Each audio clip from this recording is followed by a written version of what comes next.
diselamatkan dan ditampung di sebuah shelter di Semarang. Untuk membahasnya sudah ada narasumber pemerhati hewan, Christian Yosua Pale.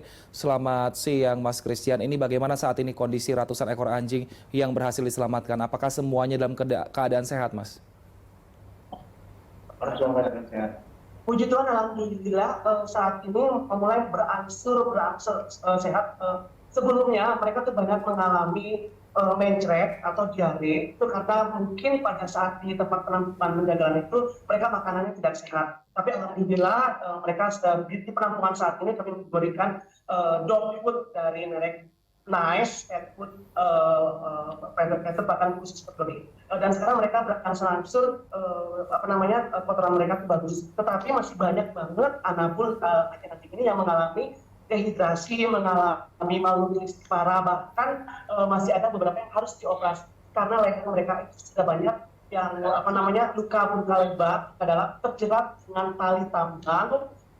Mungkin pada saat mereka diambil atau dicuri dari jalanan itu mereka menggunakan jeratan kawan baja yang sangat kuat sehingga membuat leher mereka itu robek sampai luka dalam. Baik, adakah anjing yang meninggal saat Anda menemukan anjing-anjing ini? Pardon me? Baik, adakah anjing yang mati pada saat Anda menemukan ratusan anjing yang ada di dalam truk ini, Mas Christian? Beberapa anjing yang mati. Pada saat kami evakuasi memindahkan anjing-anjing dari truk, ada sekitar 11 ekor. Mereka dalam keadaan mulut terikat, kaki juga terikat, dan dimasukin ke dalam karung, lalu ditumpuk-tumpuk dan digantung. Karena dalam satu truk ini mereka ada sekitar 226 ekor, Pak. Jadi mereka kekurangan udara dan heat stroke, cuaca yang panas membuat mereka heat stroke sehingga mengeluarkan darah dari mulut dan hidungnya. Dan ini penyebabnya. Dan ternyata Pak, ini yang paling berbahaya, mereka semua setelah hasil diotopsi, mereka mengidap cacing jantung. Cacing jantung ini sangat berakibat fatal, bisa menular ke manusia, bisa mengakibatkan kematian bagi yang konsumsinya, bagi manusia yang mengkonsumsinya. Dan ini yang tidak diingat atau tidak diperhatikan oleh para penjaga pada warung-warung, penjual menu daging anjing yang ada di seluruh rakyat ini, dan sehingga para pembelinya ini sebenarnya tertipu dengan makanan yang mereka makan sangat tidak layak, bukan non pagan yang bisa membahayakan kesehatan mereka dan juga lingkungan sekitarnya yang tidak mengkonsumsi daging anjing. Baik, tapi di sejumlah daerah memang untuk konsumsi daging anjing ini dinilai cukup tinggi. Salah satu daerahnya adalah memang di dekat-dekat Semarang, ini di Solo, lalu di Kota Medan dan juga di daerah Manado. Ini mengapa menurut Anda memang konsumsi daging anjing ini masih tinggi? Karena di beberapa daerah mengatakan bahwa daging anjing ini bisa dijadikan obat, Mas Christian.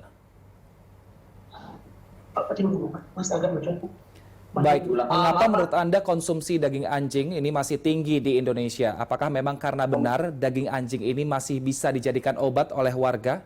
No. Ini sangat besar. Ini di Pulau Jawa yang terbesar ini ada di seluruh raya. Dan ini sudah jelas banget, bukan termaksud anjing dan kucing, bukan termaksud hewan ternak atau untuk dikonsumsi. Jadi ini sebenarnya adalah bisnis kejam, bisnis ilegal, tetapi dilegalkan oleh masyarakat sekitar. Anjing dan kucing bukan termaksud hewan ternak. Bahkan yang sangat memalukan, pelaku ini adalah pelaku terbesar pengepul daging anjing untuk dikonsumsi di Solo Raya dari Sragen. Ini sudah melangsungkan bisnis kejamnya ini selama berpuluh-puluh tahun. Bisnis dari orang tuanya, setelah orang tuanya meninggal, diturunkan ke anaknya. Ini selalu, lingkaran sepak ini selalu terjadi. Nah, yang paling menjijikkan adalah mereka bisa mempunyai surat keterangan jalan yang keluar dari institusi-institusi yang seharusnya tidak mengeluarkan surat ini. Seharusnya institusi-institusi melarang. Karena kita ketahui anjing ini bukan hewan ternak. Dan yang anehnya pada saat kami gerebek di tol kali Kangkung ini, kok bisa ada dari Polsek Jalan Cagak itu mengeluarkan surat keterangan jalan. Seharusnya yang mereka lakukan adalah pengecekan, benar nggak ini anjing sehat, harus disertai dengan buku vaksin. Sampai UPTD hewan pun yang ada di Subang mengeluarkan surat-surat jalan. Nah, ini yang harus kami lihat, yang benar-benar yang jadi concern saya untuk dilakukan pengecekan agar sindikat ini sampai akar-akarnya harus saya bongkar. Sindikat mafia perdagangan daging anjing yang sudah berpuluh-puluh tahun ini harus saya bongkar sampai seakar-akarnya. Dan kedua, kami sudah melakukan somasi ke Menteri Kesehatan dan juga Menteri Pangan supaya segera mengeluarkan undang-undang setingkat menteri untuk pelarangan konsumsi daging anjing. Karena jelas anjing dan kucing bukan termasuk hewan ternak sesuai dengan undang-undang peternakan. Baik, untuk membuat undang ini kan membutuhkan proses yang lama.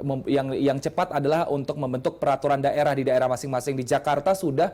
Nah, menurut Anda daerah-daerah mana lagi yang perlu membuat aturan bahwa pelarangan makan anjing ini, Mas Christian? Kalau dari daerah yang mengeluarkan undang-undang itu kekuatan hukumnya lemah karena hanya berupa SE. Sementara SE ini tidak ada efek jerah bagi pelaku karena SE ini kan hanya berupa himbauan. Monggo dilakukan, tidak dilakukan juga no problem. Tidak ada jeratan hukum pasti yang membuat efek jerah bagi pelaku. Nah, yang saya tuntut, yang saya minta, jangan lagi kita memakai SE atau Perda itu, tetapi harus ada DPR RI berani mengesahkan undang-undang pelarangan konsumsi daging anjing untuk diedarkan ke seluruh Indonesia, atau juga setingkat menteri dari Menteri Kesehatan dan Menteri Pangan ini harus berani mengeluarkan undang-undang atau pelarangan konsumsi daging anjing. Memang ini keputusan ini tidak populer karena pasti bahkan akan banyak tentangan. Tapi ini yang diperlukan Indonesia. Kalau Indonesia mau maju, kalau Indonesia mau warganya sehat, harus berani bertindak. Karena jujur, bisnis perdagangan daging anjing ini merupakan bisnis ilegal yang cash flow-nya itu miliaran. Saya seorang aktivis bersama teman-teman saya, kita orang miskin, kita harus melawan orang kaya yang punya banyak duit, yang bisa membayar, yang bisa membeli hukum. Dan ini loh kelemahan kami.